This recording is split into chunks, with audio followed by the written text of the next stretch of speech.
Assalamualaikum Ustadz, saya pengen nanya dong soal berwudu nih. Sebenarnya gimana sih aturan berwudu itu? Apakah kalau laki-laki dan perempuan yang sudah berwudu dan mereka bersentuhan itu otomatis wudunya akan batal? Karena beberapa di antaranya juga bilang selagi bersentuhannya itu mereka tidak menggunakan nafsu, ya wudunya akan aman gitu, nggak batal. Sebenarnya gimana ya? Terima kasih.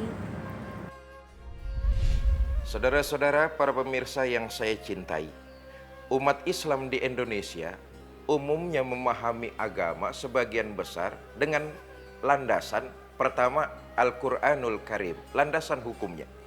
Yang kedua, hadis baginda Nabi besar Muhammad Sallallahu Alaihi Wasallam. Yang ketiga, qiyas serta ijma para ulama.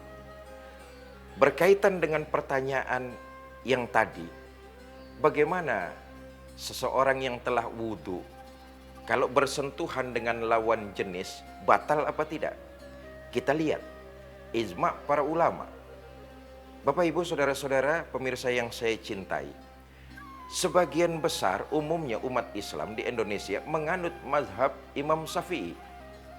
Karena itu menurut Imam Syafi'i, jika seorang laki-laki atau sebaliknya jika seorang wanita sudah mempunyai wudhu, bersenggolan atau bersentuhan dengan lawan jenis yang bukan mahramnya, maka menurut mazhab Imam Syafi'i yang sebagian besar dianut oleh kita bangsa Indonesia, batal hukumnya.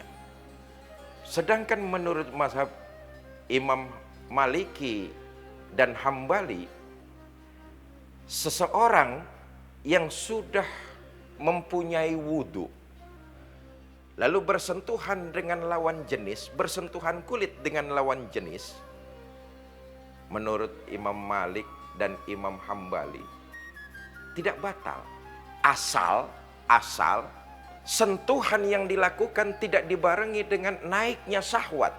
Tentu dalam kategori ini bersentuhan yang tidak disengaja. Andai kata yang disengaja pun, asal tidak dengan menggunakan syahwat, menurut Imam Hambali dan Maliki itu tidak batal.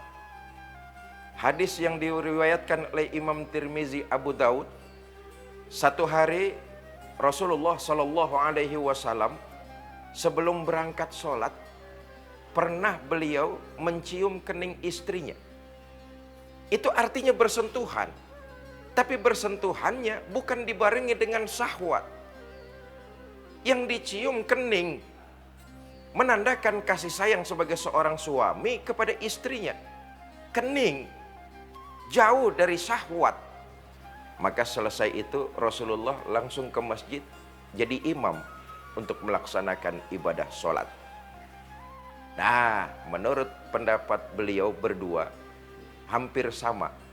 Bersentuhan ketika punya wudhu, bersentuhan dengan lawan jenis tanpa dibarengi syahwat, maka masih sah wudhunya.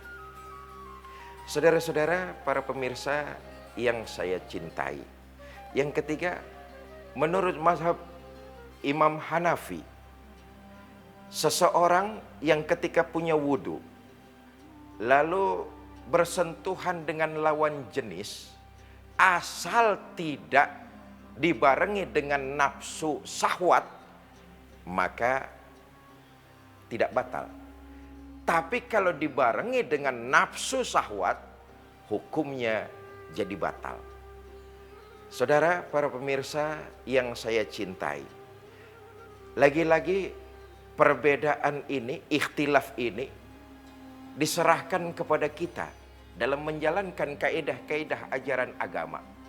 Perbedaan dari para mazhab 4 imam tersebut adalah untuk memudahkan kita dalam beribadah. Penekanan saya, yang umumnya sebagian besar menganut mazhab Syafi'i, ya tentu jangan juga terlalu menjustifikasi saudara-saudara kita yang menganut mazhab Maliki, Hambali maupun Hanafi.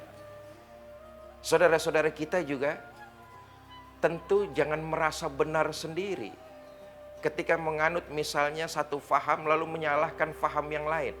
Ketahuilah, ikhtilaf para ulama dalam soal ini tidak lain dan tidak bukan untuk memudahkan kita dalam beribadah kepada Allah. Karena itu mereka para ulama-ulama sudah semaksimal mungkin berijtihad, lalu diserahkan kepada kita umat Islam. Tinggal mengikuti cara yang mana. Sandarannya jelas, sanadnya jelas. Saudara mau mengikuti Imam Syafi'i, afdol, bagus. Saudara mau mengikuti Imam Hambali, Maliki, Hanafi, silakan.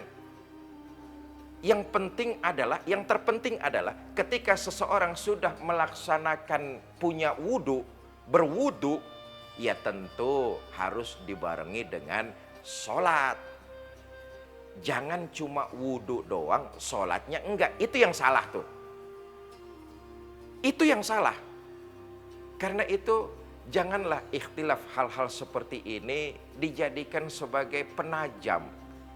Tapi kita introspeksi. Justru dengan adanya perbedaan para ulama dalam hal-hal tersebut memudahkan kita dalam beribadah kepada Allah Subhanahu wa taala. Wallahu a'lam bishawab. Mudah-mudahan ini ada manfaatnya buat kita semua. Jangan kemana-mana karena masih ada kisah-kisah selanjutnya.